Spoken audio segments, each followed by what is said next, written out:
ಭಾರತದಲ್ಲಿ ಮುಸ್ಲಿಮರ ಜನಸಂಖ್ಯೆ ಇಂದಿಗೂ ಹಿಂದೂಗಳ ಸಂಖ್ಯೆಯನ್ನ ಮೀರುವುದಿಲ್ಲ ಎಂದು ಎಐಎಂಐಎಂ ಅಧ್ಯಕ್ಷ ಹಾಗೂ ಹೈದರಾಬಾದ್ನ ಸಂಸದ ಅಸಾಮುದ್ದೀನ್ ಓವೈಸಿ ಹೇಳಿದ್ದಾರೆ.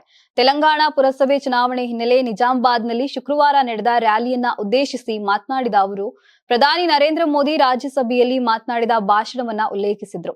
ಪ್ರಧಾನಿಯವರು ಇಡೀ ಪ್ರಪಂಚದ ಜನಸಂಖ್ಯೆ ವಯಸ್ಸಾಗುತ್ತಿರುವ ಸಂದರ್ಭದಲ್ಲಿ ಭಾರತದ ಯುವಜನ ಸಂಖ್ಯೆಯನ್ನ ಹೊಂದಿದೆ ಎಂದು ಹೇಳಿದ್ದಾರೆ. ಆದರೆ ಈ ಯುವ ಸಮೂಹಕ್ಕೆ ಸರ್ಕಾರ ಯಾವ ಉದ್ಯೋಗಾವಕಾಶಗಳನ್ನ ಸೃಷ್ಟಿಸಿದೆ, ಅವರಿಗೆ ಯಾವ ಕೌಶಲ್ಯ ತರಬೇತಿ ನೀಡಲಾಗಿದೆ ಎಂದು ಓವೈಸಿ ಪ್ರಶ್ನಿಸಿದ್ದಾರೆ. ಭಾರತದ ಒಟ್ಟು ಜನಸಂಖ್ಯೆಯ 60% ಮಂದಿ 40 ವರ್ಷಕ್ಕಿಂತ ಕಡಿಮೆ ವಯಸ್ಸಿನವರಾಗಿದ್ದಾರೆ. ಆದರೆ ಸರ್ಕಾರ ಯುವಕರ ಭವಿಷ್ಯ ಬಗ್ಗೆ ಯೋಚಿಸಲು ಬದಲು ಮುಸ್ಲಿಮರ ಜನಸಂಖ್ಯೆ ಹೆಚ್ಚುತ್ತಿದೆ ಎಂದು ಭಯ ಹುಟ್ಟಿಸಲಾಗುತ್ತಿದೆ ಎಂದು ಅವರು ಟೀಕಿಸಿದ್ದಾರೆ. ಇನ್ನು 20 ವರ್ಷಗಳ ಬಳಿಕ ಯುವ ಜನಸಂಖ್ಯೆಯೇ ವಯಸ್ಸಾಗಲಿದೆ.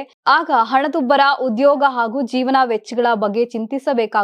ಆದರೆ ಈ ವಿಚಾರಗಳತ್ತ ಗಮನ ಕೊಡದೆ ಮುಸ್ಲಿಮರ ಜನಸಂಖ್ಯೆ ಹೆಚ್ಚುತ್ತಿದೆ ಎಂಬ ಪ್ರಚಾರ ನಡೆಯುತ್ತಿದೆ ಎಂದು ಓವೈಸಿ ಆರೋಪಿಸಿದ್ದಾರೆ.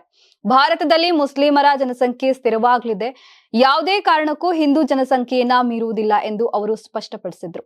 20 ರಿಂದ 30 ವರ್ಷಗಳ ನಂತರ ದೇಶದ ಜನಸಂಖ್ಯೆಗೆ ವಯಸ್ಸಾಗಲಿದೆ ಎಂಬ ವಾಸ್ತವ ಈಗ ಆಡಳಿತದಲ್ಲಿರುವವರೆಗೂ ಅರ್ಥವಾಗ್ತಿದೆ. ಈ ಹಿನ್ನೆಲೆ RSS ಮುಖ್ಯಸ್ಥ ಮೋಹನ್ ಭಾಗವತ್ ಕನಿಷ್ಠ 3 ಮಕ್ಕಳಿಗೆ ಜನ್ಮ ನೀಡುವಂತೆ ಹೇಳ್ತಿದ್ದಾರೆ. ಆದರೆ ಅವರು ಸ್ವತಃ ಅದನ್ನ ಪಾಲಿಸುತ್ತಾರೆಯೇ ಎಂಬ ಬೇರೆ ಪ್ರಶ್ನೆ ಎಂದು ವ್ಯಂಗ್ಯ ಮಾಡಿದ್ದಾರೆ.